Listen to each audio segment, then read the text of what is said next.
Bonjour la communauté, hello hello la communauté.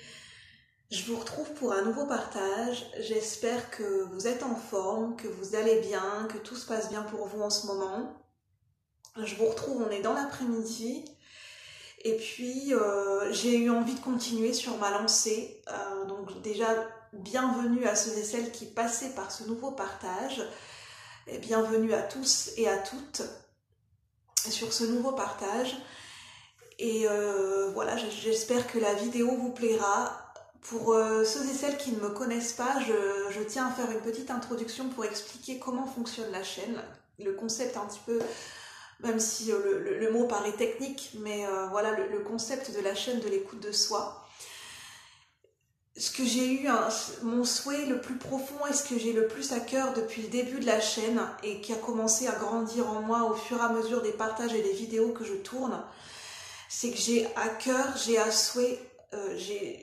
le souhait profond de vous transmettre, de véhiculer des messages au travers des expériences que je vis quotidiennement, des partages qui sont nourris de mes expériences au jour le jour, ce qui me touche, ce qui m'inspire, ce qui me fait les compréhensions que je peux avoir vis-à-vis de moi-même, ce qui me touche, oui, ce qui m'inspire profondément, ce que je ressens.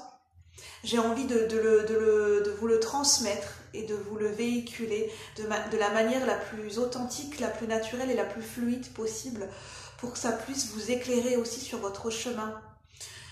Je fonctionne de cette manière-là parce que je suis quelqu'un de naturel, je suis quelqu'un qui fonctionne beaucoup, qui se laisse toucher par ses ressentis, qui se laisse inspirer dans la vie et qui est curieuse de la vie et qui a beaucoup appris, et je suis quelqu'un qui apprend énormément de ses expériences de vie, qui a envie d'en retirer des enseignements, et c'est pour ça que je vous les transmets de cette manière-là. Donc j'espère que ça vous parlera et que ça résonnera pour vous, pour ceux et celles qui ne me connaissent pas encore. Aujourd'hui, j'avais envie de faire un bilan de ces derniers jours, un bilan par rapport aux vidéos précédentes que j'ai pu faire sur les dynamiques relationnelles. Et par rapport, comment dire, excusez-moi, ça m'arrive d'avoir mon nez qui gratte. Et comment dire, c'est un petit peu le direct quand on tourne des vidéos. Et qu'est-ce que j'allais dire? Oui, je voulais faire un bilan, une rétrospective, une synthèse de ces derniers jours, comment je les ai vécus. Par rapport aux énergies de la pleine lune, puisqu'il y a eu une pleine lune il y a quelques jours, la fin de semaine dernière, dimanche, au moment où je tourne la vidéo. Par contre, ce que je transmets sont des messages intemporels qui sont toujours valables. Au moment où vous verrez la vidéo, c'est que ça sera juste pour vous, c'est que peut-être vous aurez des messages à entendre par rapport à cette vidéo au moment où vous allez la voir. Ce sont des messages qui sont intemporels. Peu importe la date où je la tourne. Et moi dernièrement, il y a eu une pleine lune dimanche, une pleine lune en Verseau qui m'a fait énormément travailler sur moi-même de manière beaucoup plus spécifique et particulière que d'habitude. Je l'ai beaucoup plus ressenti et j'ai beaucoup plus travaillé en conscience.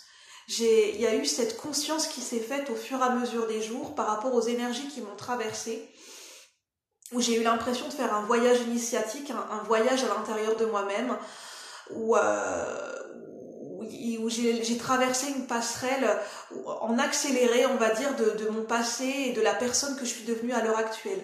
J'ai eu l'impression de faire des va-et-vient entre mon passé et la personne que je suis aujourd'hui, de passer d'un point à un autre de manière accélérée, de manière fluide, sans m'en rendre compte, l'air de rien. Comme quand on regarde des photos ou quand on se revisionne des photos ou des albums de photos, ou quand on a l'impression de voir sa vie défiler, mais pour certains événements, par exemple ceux qui vivent des situations d'adrénaline, qu'ils ont l'impression de vivre leur vie en accéléré, même si c'est pas la même chose, mais moi j'ai eu cette adrénaline cette semaine. J'ai traversé beaucoup de remontées, mais un voyage à l'intérieur de moi, et autant à l'extérieur de moi, l'extérieur m'a renvoyé des choses à l'intérieur de moi, et ça a été des va-et-vient d'énergie entre mon intériorité et l'extériorité, des événements extérieurs par rapport à ce que j'ai vécu dernièrement, notamment quand je vous parle de la vidéo de comportements de manipulation, quand on a face à soi des comportements de manipulation, c'est ce que j'ai vécu dernièrement.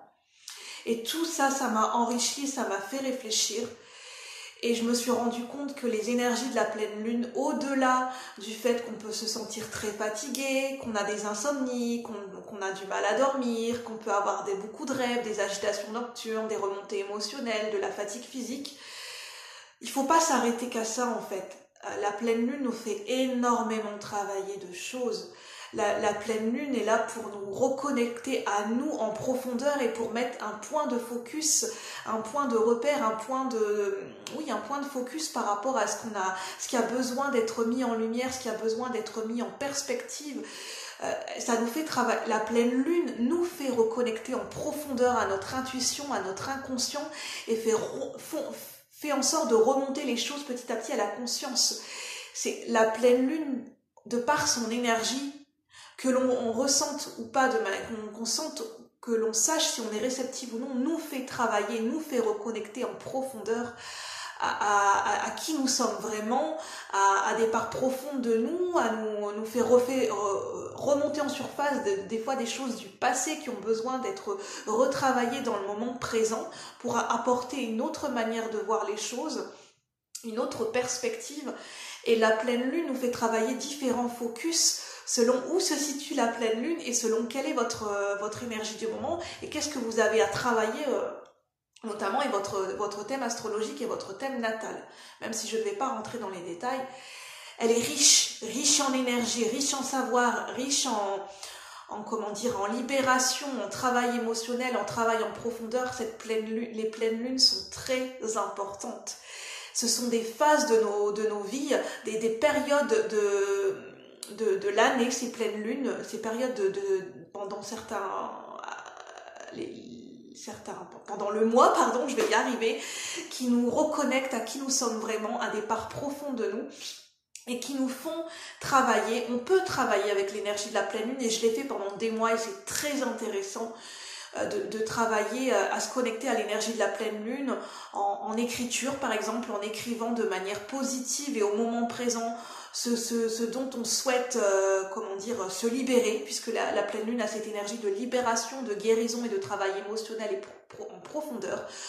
Elle nous aide à lâcher prise sur ce qui a besoin d'être lâché, sur ce qu'on a besoin de délester, de se délester. Et c'est intéressant de faire ce travail de lâcher prise et de libération pendant les énergies de pleine lune, car cela est très favorisé. Et si vous avez un travail de guérison en profondeur à faire, c'est l'idéal de le faire aussi pendant les pleines lunes, à savoir que les pleines lunes sont des moments de grande réceptivité, de grand accueil de votre intuition, de vos émotions, et des moments de calme et de repos pour accueillir ce qui a besoin d'être accueilli.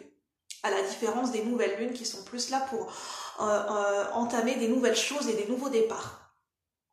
Le bilan que je peux en faire par rapport à cette pleine lune qui m'a traversée, c'est qu'elle m'a fait réfléchir en profondeur sur les dynamiques relationnelles, sur le fait qu'il y a un va-et-vient, un mouvement d'énergie, qu'il y a d'énergie entremêlée, puisqu'il y a nous, il y a notre propre énergie, et puis il y a l'autre en face qui a une propre énergie qui est différente mais tout aussi complémentaire, et il y a le lien des deux personnes qui crée cette troisième énergie. Donc en fait dans une dynamique relationnelle il y a trois énergies différentes, il y a nous, il y a l'autre personne en face et il y a la création du lien.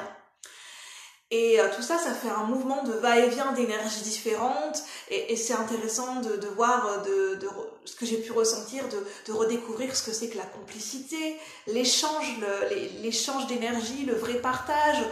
Qu'est-ce que c'est que de partager de cœur à cœur, de manière authentique, que tout n'est ni blanc ni noir, que tout est entremêlé, que tout est interconnecté. Il n'y a pas d'un côté les nuances de blanc et les nuances de noir, que tout se mélange, qu'il y a aussi des nuances de gris dans la vie et dans les relations.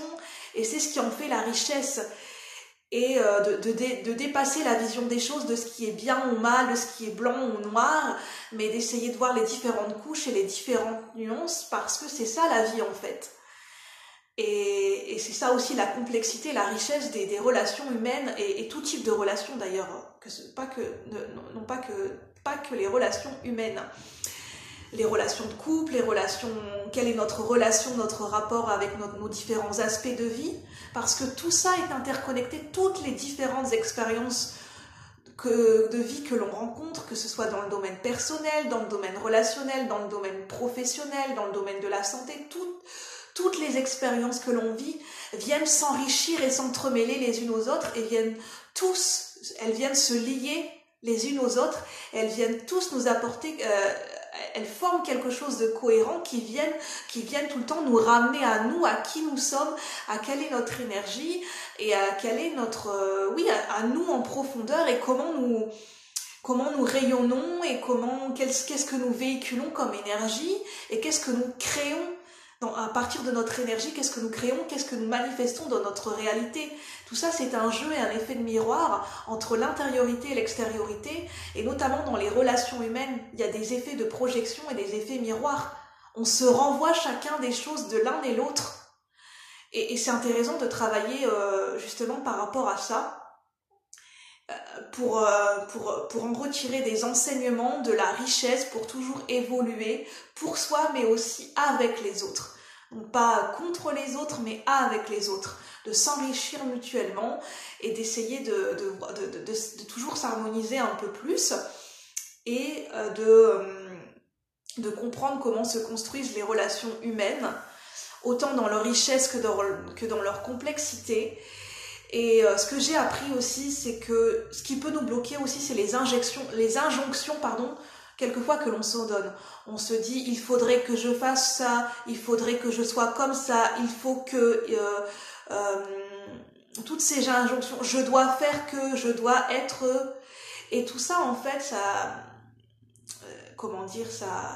nous enlève notre esprit de légèreté, notre esprit de liberté, et ça nous pollue nous-mêmes et ça pollue nos relations, toutes ces injonctions. Et en fait, ce qui est important, c'est de revenir à notre cœur. Ça peut paraître anodin parce que c'est quelque chose qu'on utilise de plus en plus, de dire de faire les choses avec le cœur, mais c'est véritablement ça.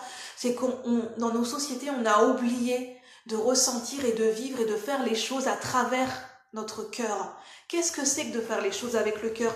C'est non plus de faire les choses par obligation ou par conditionnement ou par convention, parce que la société veut que, parce que ça c'est bien, c'est ça, on considère que c'est bien, ça on considère que c'est mal. C'est de sortir un peu de ces modes de fonctionnement et de sortir un petit peu de la morale et de se reconstruire aussi par rapport à notre propre vision des choses et de faire les choses par rapport à ce que nous ressentons sur le moment présent, pour que ça soit plus fluide dans les relations entre le donner et le recevoir. Quand on donne sans attendre, parce que c'est comme ça en fait, de donner avec le cœur, de donner avec l'impulsion de ce que l'on ressent, ça nous nourrit, ça nous remplit. Mais par contre, quand on donne quelque chose à quelqu'un, quand on se donne, que ce soit de l'aide, du temps, de l'énergie, de l'argent, de l'amour, mais quand on se force à le faire, parce qu'on dit c'est bien de donner aux autres, il faut être altruiste, il faut être généreux, mais il faut le faire avec le cœur. Si vous vous forcez, en fait, vous sentez que vous ne faites que combler un manque, vous ne faites que nourrir de la rancœur à l'intérieur de vous-même, et ça n'a aucun intérêt. Ça ne vous nourrit pas d'amour et ça ne nourrit pas la relation en face, en fait. C'est important de s'écouter. Quand on se sent pas en capacité, parce qu'on est fatigué émotionnellement, parce qu'on se sent pas en capacité d'être à l'écoute, d'être ouvert aux autres et de donner à ce moment-là, d'être dans l'altruisme, c'est bien de s'écouter à ce moment-là. Et c'est humain de se reconnaître peut-être qu'on a une fatigue émotionnelle, que voilà, on a besoin de se régénérer, que notre cœur en ce moment n'est pas en capacité de donner, de ne pas se forcer, de donner avec le cœur comment on le ressent et sur le moment présent. Ça nous remplit nous-mêmes de joie et de bonheur et ça remplit et ça nourrit notre énergie de vitalité. Et c'est comme ça que déjà on fait plaisir à l'autre, et en faisant plaisir à l'autre, parce qu'on le donne avec le cœur, on se fait plaisir et on se nourrit en même temps, et c'est ça qui nourrit la relation. Et on reçoit, on donne sans attendre forcément, même si on se dit qu'on mérite de recevoir, bien sûr, mais de donner avec le cœur sans attendre. Et c'est comme ça qu'on reçoit naturellement. Et c'est ça le cycle de la vie, de manière naturelle et fluide, de donner et de recevoir de manière naturelle et fluide avec le cœur.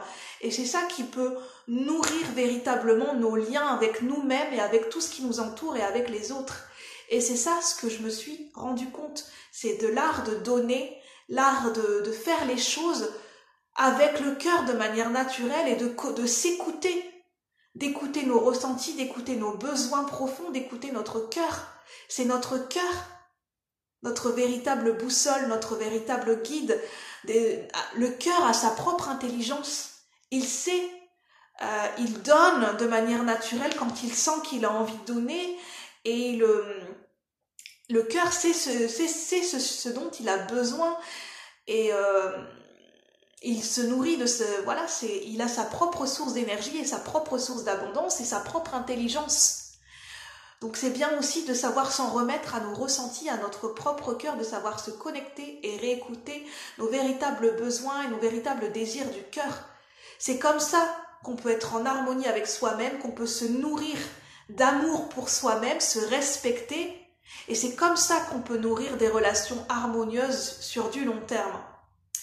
Voilà ce que j'avais envie de vous partager à l'heure d'aujourd'hui par rapport à ce bilan, de vous parler un petit peu des effets et des avantages de la pleine lune, de l'énergie de la pleine lune, faire le bilan de ces derniers jours, de qu'est-ce qu'elle m'a apporté en termes d'enseignement cette pleine lune, et de vous parler de toujours un peu plus de dynamique relationnelle et de l'échange et de l'énergie du donner et du recevoir. J'espère que cette vidéo vous a résonné avec vous, qu'elle vous a éclairé, qu'elle vous a apporté des enseignements, qu'elle vous a nourri. N'hésitez pas à liker, à commenter si vous le souhaitez, à poser des questions si vous le souhaitez également. Et puis moi, je vous remercie d'avoir suivi cette vidéo jusqu'au bout. Et je vous dis à bientôt pour de nouveaux partages. Bye bye la communauté, merci. Bon après-midi à vous.